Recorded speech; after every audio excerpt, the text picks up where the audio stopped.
we have CU's women's synchronized ice skating team. And lacrosse plays Lindenwood on Thursday. Let's see if they can put the ball in the net. And it looks like we have some animals walking around on campus. And there's everybody's favorite mascot, all coming up on CU Sports Mag.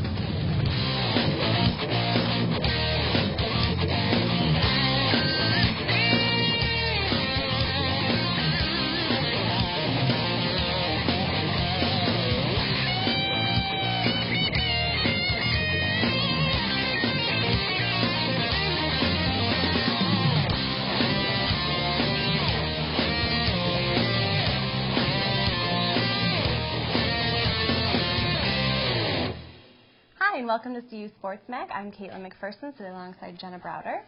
And today we have a big show in store, so let's just get right to it. The CU football squad has been using the great weather this off-season to their advantage, and lately have been practicing outside. Unfortunately, the media can't stay away from the highly touted buffs. Everything from camera phones to videotaping has created a problem for the coaching staff and the team. In order to prevent another Spygate, Athletic Director Mike Bone and Head Coach Dan Hawkins felt that closing practices would prevent any outside scouting. They made the announcement about closing practices on Thursday because of several videos that popped up on the web. These events will have no effect on the spring game, and it will still be open to the public. CU football player Chance Blackman has decided to transfer to a school in Texas to be closer to his family. Coaches announced his decision on Monday, saying that Blackman was having family problems and felt that he needed to be closer to his home to fix them. Blackman was a redshirt freshman wide receiver who was not expected to be a big factor in the Buffs' offense this coming season. And here we have our sports guy for the week, Kevin Rash, to talk to us a little bit about football. That's right. The spring game is just around the corner. Now, all right, so we all know about the possibility of a quarterback controversy, but what should take notice is a developing battle at the running back slot. According to running backs coach Darian Hagan, everybody's in the mix. They all bring a different element to our game, and we can do a lot of different things with all of them out in the backfield. Hagan also has the running backs focusing on the little things earlier this spring, mainly footwork, so they are more natural and fluid in the backfield. And while spring football is a good time to work through the little things, Hagan still expects a lot out of his backs. Besides, the big three of Daryl Scott, Rodney Stewart, and Demetri Sumner, we all expect big things out of them. But Corey Neighbors, Kevin Moyd, and Brian Lockwood can contribute as well. And Hagan expects all six of them to provide plenty of lift.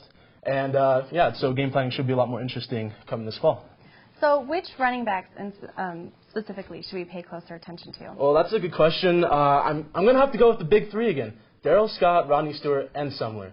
The reason being, Daryl Scott came in a little bit out of shape last season. He was over 240, 245. Right now, he's slimmed down to just over 200 pounds, so that's great. Increases his speed, and he's at 5% body fat. That's great. And last year, he showed signs of busting loose for big gains, and we saw him hurdle a player or two last season also. So we need to get Daryl Scott back in the game. Rodney Stewart is another guy. 620 yards last season, carried the team, 4.7 yards per carry, came out of nowhere, and he broke his fibula against Texas A&M. I know we all remember. That was a pain for me to watch as well. So hopefully he'll get back on track. He'll get 800 yards plus, just like Scott. And also, you can't forget about Demetri Sumner. I mean, the guy was a stud at the end of the season, carried the team. He had 69 yards against Nebraska, only 9 carries and 2 touchdowns. Broke a 40-yard touchdown run late in the game. And also, you need to know, he led the team in receiving yards out of the backfield with 167 and 18 catches. So he'll be a big key out of the backfield next season as well. So, and I expect all of them to split carries and hopefully have about 2,000 yards. Great. Well, we'll look forward to watching them this season, and thanks for coming out for us. Thanks. Another Elway is walking off the gridiron, just not the way his father did. Jack Elway, son of Broncos legend John Elway, is leaving the football team at Arizona State, but will stay at the university. Elway, a redshirt freshman, was competing for the starting quarterback job for the Sun Devils, along with 4 others. The former Cherry Creek star was growing tired of the game, according to coach Dennis Erickson, although his being third on the depth chart apparently had no bearing on the decision. The Colorado Club lacrosse team won their 4th straight game Thursday night versus the Lindenwood Lions 9-3. Colorado showed no mercy versus the Lions Thursday evening, down 1-0 early in the first quarter. Colorado scored 4 unanswered goals to stun their number 7 ranked Lions and never looked back. Attackman Darren Hullock led the way for the Buffs with 2 goals. Also impressive in the win was goaltender Kevin Moriarty, coming up with 22 saves on the night. The Buffs look to continue the winning streak Tuesday at home versus Sonoma State. So, Jenna, we're going to take a quick break, and coming up we have our Athlete of the Week this week. That's right. Stay tuned. We'll be back after a short break to talk more sports. The Colorado men's golf team, ranked 43rd by Golf Week, finished as the runner-up for the 4th time at the CU Stevenson Ranch Invitational.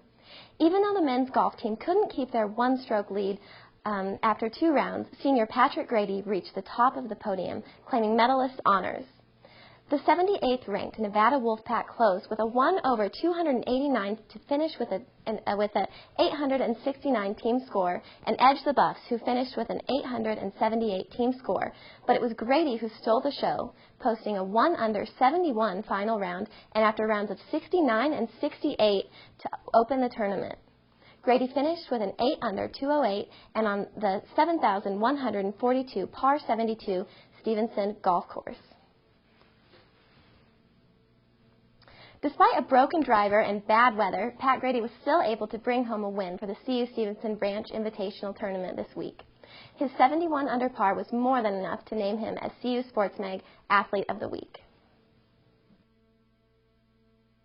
Things finally came together. I putted very well, and I've always been really good off the tee, so when I finally started putting well, everything came together finally. My driver cracked in the practice round. I guess I hit it too far. I don't know. But so I used the owner's driver, and it was really weird, and I don't know. My driving was pretty average for the whole week, but I just made everything on the green, so it worked out for me. We played the toughest 4 holes in the toughest weather, and I ended up bogeying my last 4 holes, but fortunately hung on for the win. It's always disappointing when the team doesn't win, but I'm really satisfied with my win because I've been coming really close the whole season, and it's really satisfying the hard work finally paid off.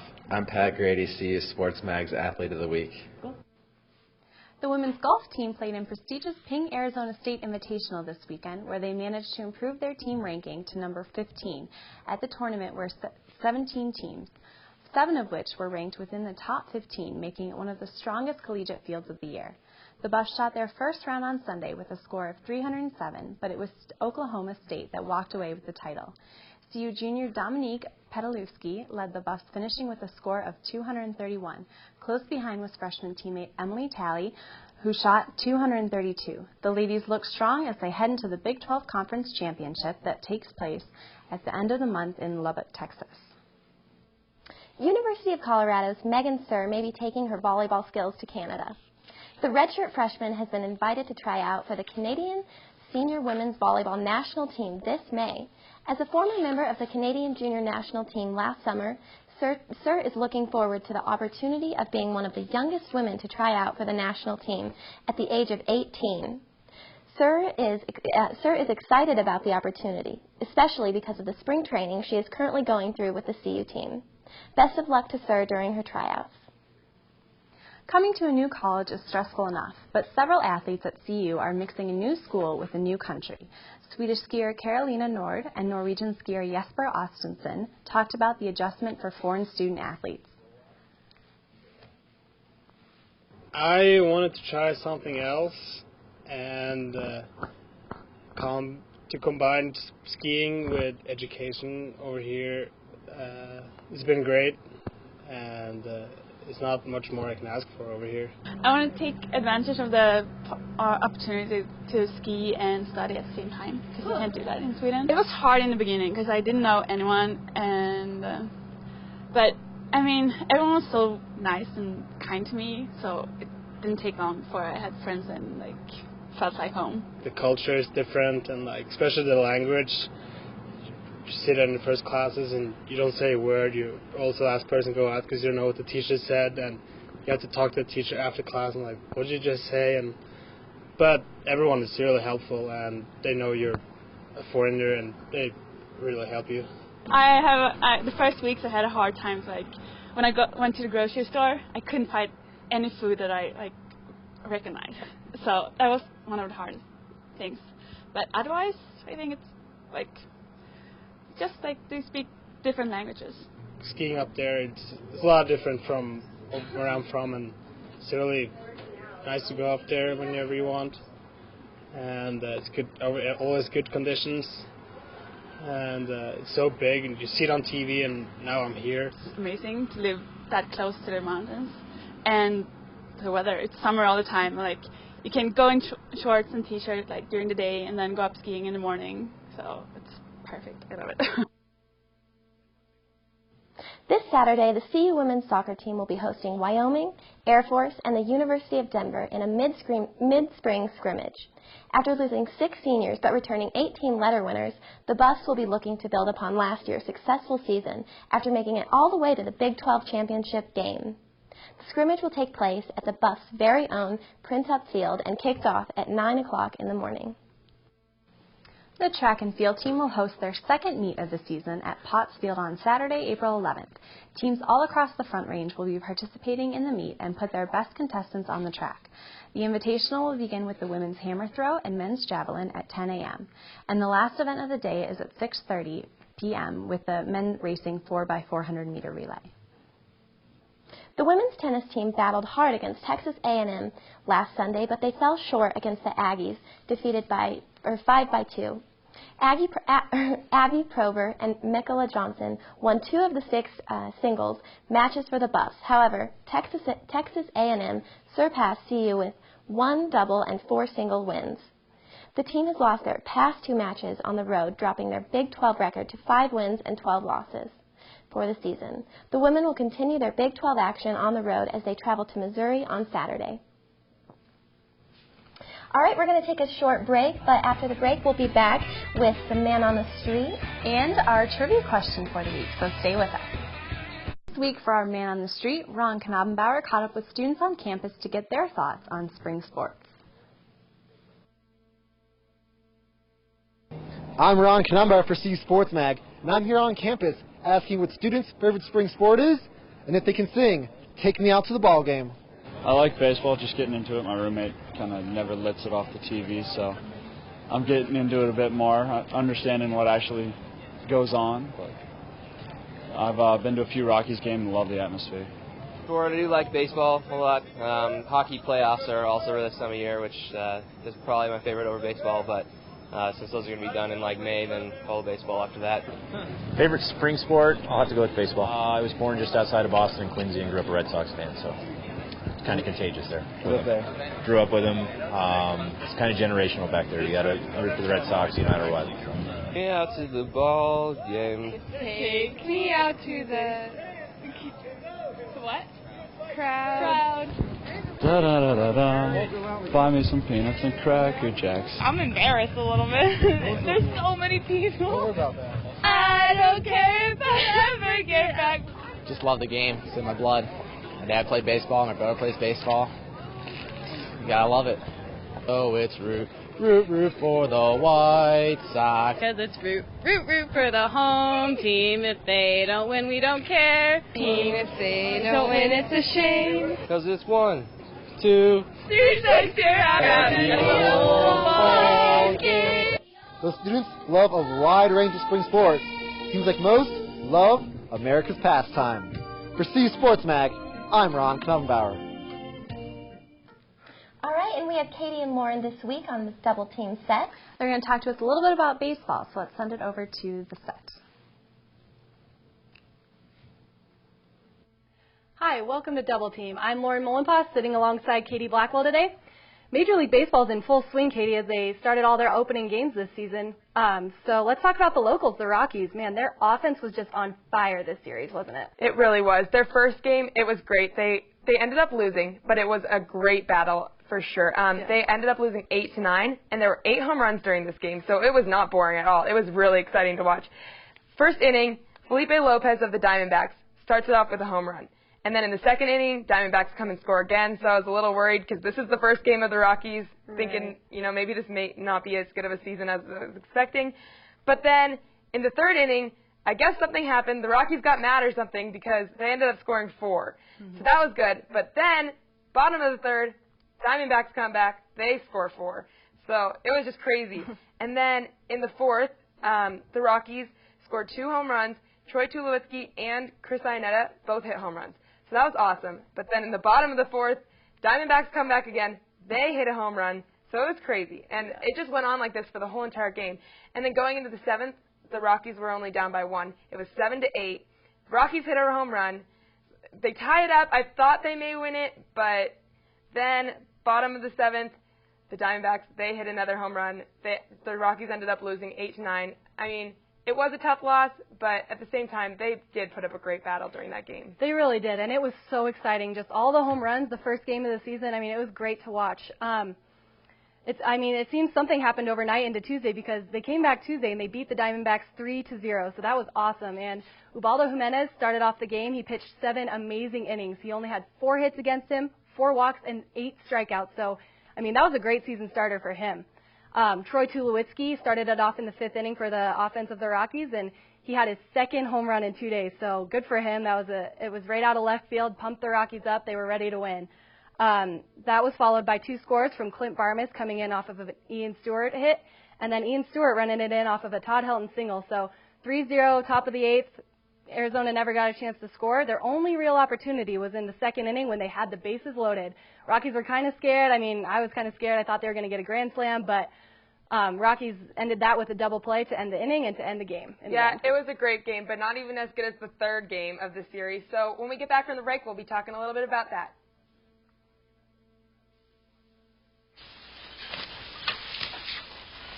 Honey, the credit fairy doesn't exist. What? It's make-believe. Nobody left anything under your pillow. If there's no credit fairy, then we'll make our credit score go up. We will, by doing things like paying our bills on time. There's no magic to improving your credit, but there's help, and it's free. Go to creditfairy.org. What? All right, we're back here on Double Team, and now we're going to be talking about the 3rd game of the Rockies series that just happened. So this game, Rockies just killed the Diamondbacks. Mm-hmm. A lot of that was thanks to Franklin Morales, who pitched an amazing game. The game started out great. First inning, Rockies hit a home run, so that was awesome. But then, bottom of the 1st, Diamondbacks hit a home run. So I honestly thought it was going to be like Monday night's game again. I thought it was just going to be Rockies score, Diamondbacks score all over again. But it was nothing like that. The Rockies ended up scoring 8 more times during that game, and the Diamondbacks didn't score again until the bottom of the 9th, and they only scored 1 then. So the Rockies actually won that game 9-2, which was awesome. Excellent. They just killed them. Yeah. A lot of this was thanks to Franklin Morales. His game, he didn't let them score the whole time. But this was the first game the Rockies have won against, or this is the first series that the Rockies have won against the Diamondbacks in 2 years. So I was really impressed. And Franklin Morales, he just pitched awesome, but he's sent down to AAA now. What's the deal with that? I know. I mean, I think it was a big surprise to a lot of fans, but obviously Clint Hurdle had some strategy within this. I think a big part of the reason might be because Morales is so young. He's only 23, only been with the Rockies for a year, so maybe the inexperience of this pitcher has come into play a little bit with that. And the Rockies just made a trade with Tampa Bay, or for Tampa Bay's Jason Hamill, who's also a right-handed pitcher. Maybe they just wanted to vary it up, you know, kind of get some change in there. So who knows what we could do with that. We'll see how that goes. Yeah, I don't know how the Rockies are going to do this year. I think losing Matt Holliday is going to be a problem, but that's all we have for Double Team today, so we'll send it back to desk. With the Masters in full swing this weekend, we want to test your knowledge on the game of golf. What former CU golfer finished in the top 10 at the Masters 5 years in a row? We'll have that answer for you coming up later in the show. And we'll also have Kai with our Easter weekend weather report, so stay with us. Have you figured out the answer to that trivia question yet? Just to remind you, we asked, what former CU golfer finished in the top 10 at the Masters 5 years in a row? And the answer is Hale Irwin, who apart from being a successful golfer, was also academic All-American in football. And this week we have a Sports Mag first. Luke Rosenmayer hit the rink to get the inside scoop on synchronized skating. Schools such as CU, with a population of almost 30,000 students, often boast of having something for everyone. Colorado's club sports include fencing, ultimate frisbee, and even synchronized skating. I caught up with some members of the skating team a day before their competition against CSU to get some insight into the sport.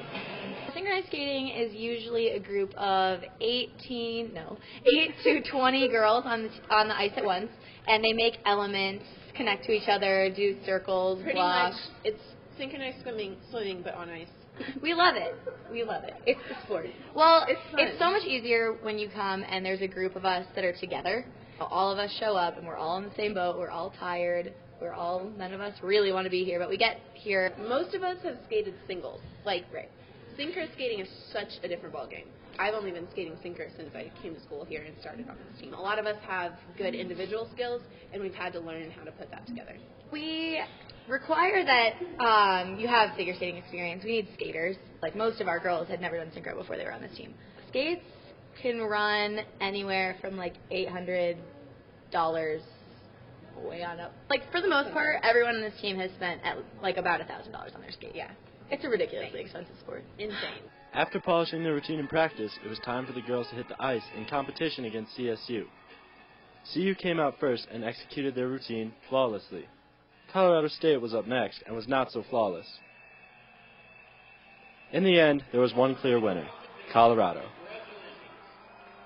It looks like we can add synchronized skating to the list of the many things that CU is better at than CSU. I'm Luke Rosemeyer for CU Sports Mag. So, Jenna, do you have any plans for this weekend?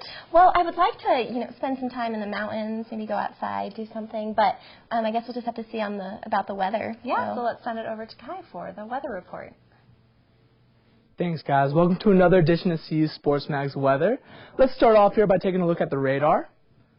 As you can see, there's a lot of action over here on the west coast. That's a lot of precipitation, a lot of cold temperatures, and that's actually a national storm. It's going to be carrying through the entire country. And us being in the middle of the country, we will be affected by this storm. Think of light showers on Sunday, cold temperatures throughout the weekend. Let's take a look at our temperature map. As you can see here in Colorado, a lot of dark blues, a lot of dark purples. It's going to be cold this weekend, guys. I would bundle up, maybe stay inside, read a nice book, or head up to the mountains. But before we talk about that, let's take a look at what Boulder's going to look like. As you can see on Friday, 54 being the high, 36 being the low. Saturday, 58 being the high, 31 being the low. Those temperatures will carry out throughout those 2 days, but then Sunday hits and we do have some precipitation. After Sunday and the next week, it's going to clear out and the storm should be gone. Now let's take a look at some of the mountain resorts. Keystone, total snowfall being 208 inches, Mid-Mountain being 58 inches. There's 13 out of 19 lifts open, and precipitation also means snow, guys. So 39 being the high, 19 being the low, and we will see snow showers throughout the entire weekend. So this will be a fantastic weekend to hit the slopes if you're a skier or snowboarder. Now let's check out Breckenridge. Total snowfall 281 inches, Mid-Mountain 73 inches. There's 27 out of 30 lifts open. 42 being your high, 19 being your low throughout the weekend. And they're going to receive a little bit more snow than Keystone is. But the one mountain that will receive the most snow is Vail, 416 total inches this year. That means that there's going to be a lot of powder. There's going to be a lot of runs open. The high is going to be 40, low is going to be 25. Like I said, it's going to snow the most in Vail. You have a 72 mountain base. 30 out of 34 lifts are going to be open. And now I'm out of time, and I just want you guys to have a very good weekend. Happy Easter, happy Passover, and we'll send it back to the desk. Well, Jenna, it looks like it'll be a pretty decent weekend. Yeah, definitely. If you have the opportunity to get up to the mountains, I definitely think it's going to be a great time to do that. Especially because it is almost the end of ski season, so take advantage of the opportunity. But it looks like that's all the time we have. For Jenna Browder, I'm Caitlin McPherson. Thank you for joining us on CU Sports Mag.